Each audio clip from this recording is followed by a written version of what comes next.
Buddha nature. Stories to instruct and inspire. அப்படின்ற master venerable ஷிங்கனோட புக்கோட ஒரு கதை. Breaking the precepts to save a life. படிங்க. During the life of Sakyamuni Buddha, Queen Malika of Kosala became a devout follower of the Buddha. She undertook the 5 precepts to not kill, not steal, not lie, not engage in sexual misconduct and not abuse her senses with intoxicants. Since Queen Malika was so kind and compassionate, she was loved deeply by the people in her kingdom. One day while Queen Malika was right in the middle of a retreat, she heard that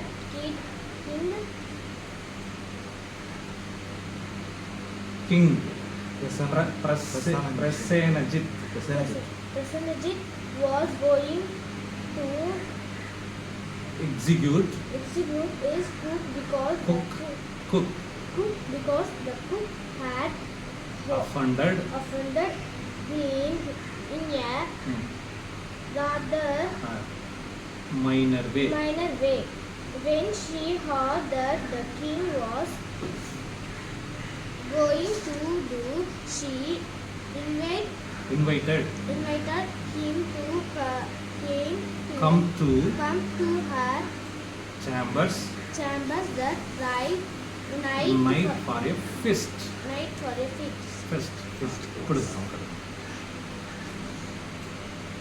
She prepared a great meal with all the king's favorite foods, including an abundance of alcohol and meat. She also made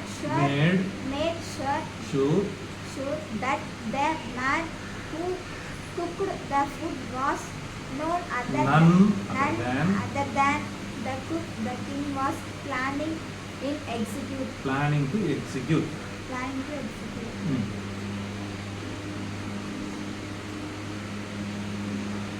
Then King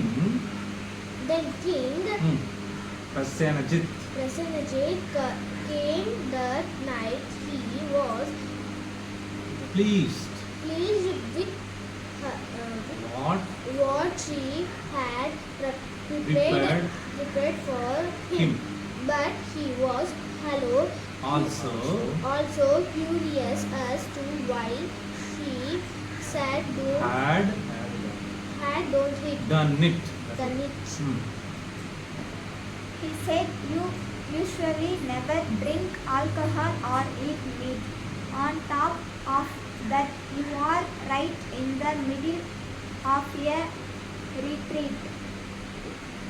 Why have you gone to all this trouble just to break your vows? And why are you doing it today of all days?" Queen Malika answered, "I heard that you were angry at your cook and were planning to have him executed. If I did not have him cook his one last meal for me. I was afraid I might never again be able to taste food as good as this. When the king heard what she had said, he realized that his anger was out of proportion to the offense the cook had committed. The king also realized that due to a minor flaring of his own temper, he had almost killed someone who was of real value to him. On the spot, he cancelled the cook's execution, and from that day on the king became much more thoughtful whenever he made decisions. சரி, என்ன சொல்ல வராங்க அந்த கதையில்? Queen மல்லிகான்னு ஒருத்தவங்க இருக்காங்க, புரியுதுங்களா? அவங்க யாரோட குயின்னு? கிங் பிரசேனஜித் அப்படின்றவரோட மனைவி. அவங்க வந்து ராணி, ஓகேங்களா? இப்போ ஒரு சமையல்காரர் இருக்கார். அவர் வந்து ஒரு சாதாரண ஒரு சின்ன தப்பு பண்ணியிருக்கார். அந்த சமையல்காரர் நல்லா அருமையாக சமைக்கக்கூடியவர். அவர் பண்ணது ஒரு சின்ன ஒரு தப்பு. அதுக்கு கோபம் பயங்கரமாக வந்து அந்த ராஜா பிரசேனஜித் என்ன பண்ணார்?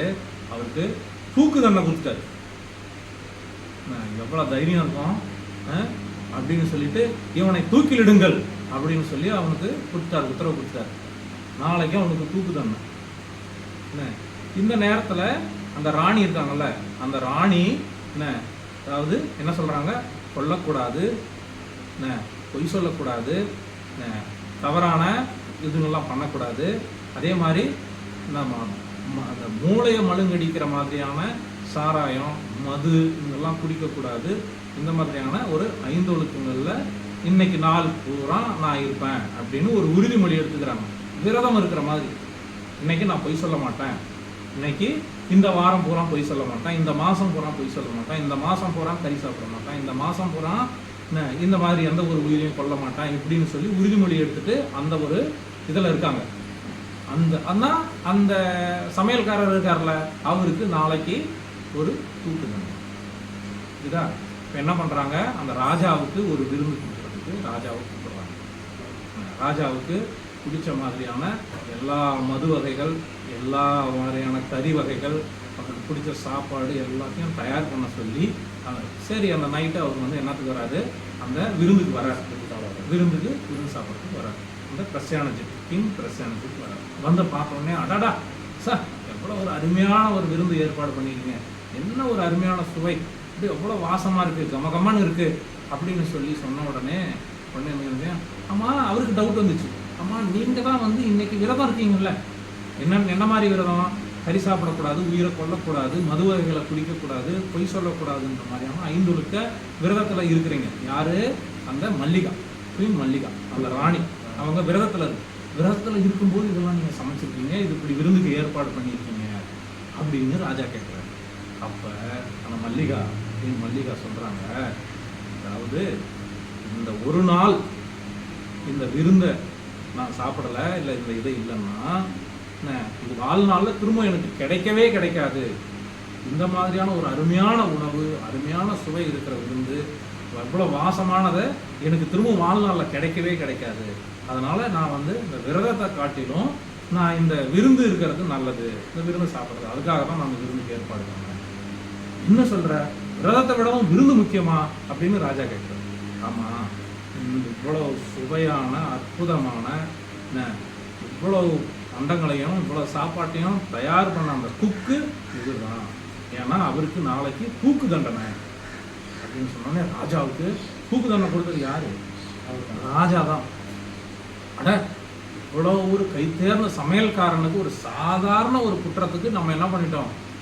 உயிரையே பறிக்கிற மாதிரியான தூக்கு தண்டனையை கொடுத்துட்டோம். இந்த தண்டனைக்கு, இவன் செஞ்ச தப்புக்கு உண்மையாகவே தூக்கு தண்டனை ஒரு பெரிய தண்டனை. ஒரு சாதாரணமாக அவனை வந்து அதை விடவும் தூக்கு தண்டனை விட குறைவான ஒரு தண்டனை அவன் செஞ்ச தப்புக்கு கொடுக்கலாம். ஆனால் இவ்வளோ பெரிய ஒரு சமையல்காரனை, ஒரு கைத்தேர்ந்த ஒரு கலைஞனை நம்ம இழக்க போயிருந்தோமே அப்படின்னு சொல்லிட்டு உடனே அந்த தூக்கு தண்டனையை கேன்சல் பண்ணிட்டார். இவனுக்கு தூக்கில் இவனை போட வேணாம். அதுக்கு பதிலாக அவன் செஞ்ச தப்புக்கு, அவன் செஞ்சது தப்பு தான், தப்புக்கு ஏற்ற மாதிரியான ஒரு தண்டனையை நான் கொடுக்குறேன் அப்படின்னு சொல்லிட்டு அப்போ தான் அவர் வந்து உணர்றாரு. இதுக்கு மேலே நம்ம ஏதாவது ஒரு தண்டனையோ ஒரு முடிவையோ எடுத்தோம்னா என்ன பண்ணணும், அந்த தப்புக்கு நல்லா யோசித்து அந்த என்ன வகையான தப்பு பண்ணியிருக்காங்களோ அவங்க திருந்துற மாதிரியான தண்டனையாக நம்ம கொடுக்கணும் அப்படின்றத உணர்றாரு. அப்போ அந்த மல்லிகா அவங்க வந்து என்னவா இருக்காங்க, விரதம் இருக்காங்க. இன்னைக்கு நான் வந்து பொய்யே சொல்லக்கூடாது, உயிர்களை கொல்லக்கூடாது, மது வகைகளை பிடிக்கூடாது. ஆனால் அந்த விருந்து யாருக்கு ரெடி பண்ணாங்க, அந்த ராஜா வந்து தன்னை உணரணும் அப்படின்றதுக்காக அந்த விரதத்தை விடவும் ஒருத்தவங்களோட உயிர் முக்கியம், அந்த ராஜா செய்கிற தவறை திருத்தணுன்றதுக்காக என்ன பண்ணுறாங்க, அந்த தப்பை செய்கிறாங்க, புண்ணியம் செய்கிறாங்க.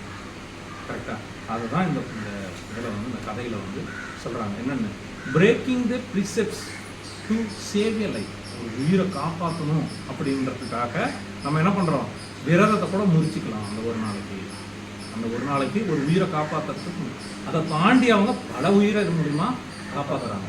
அதுதான் அந்த புரிஞ்சுதா? ரைட்.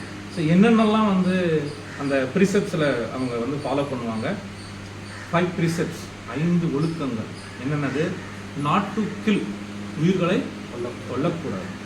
நாட் டு ஸ்டீல், அடுத்தவங்களோட பொருளை திருடக்கூடாது. நாட் டு லை, பொய் சொல்லக்கூடாது. Not engage in sexual misconduct, தவறான தப்புகளை பண்ணக்கூடாது.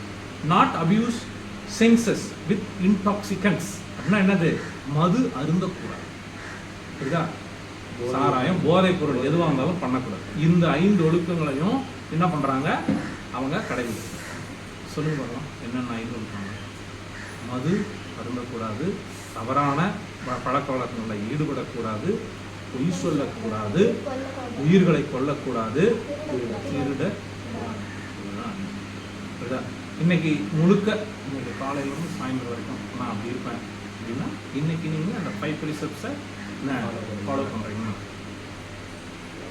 ஒவ்வொரு நாளும் நீங்கள் என்னவாகலாம், இந்த 5 ஒழுக்கங்களை ஃபாலோ பண்ணும்போதெல்லாம் நீங்களும் புத்தர் ஆகுவீங்க. I am Buddha, today I am Buddha. ஒவ்வொரு நாளும் இந்த 5 ஒழுக்கங்களை நீங்கள் கடைபிடிக்கும் போது கொஞ்சம் கொஞ்சமாக நீங்கள் என்ன ஆகுறீங்க, புத்தர் ஆகுறீங்க. அந்த டே வந்து உங்களுக்கு புத்தா டே. இதுதான் வந்து இந்த கதையில் சொல்கிறது.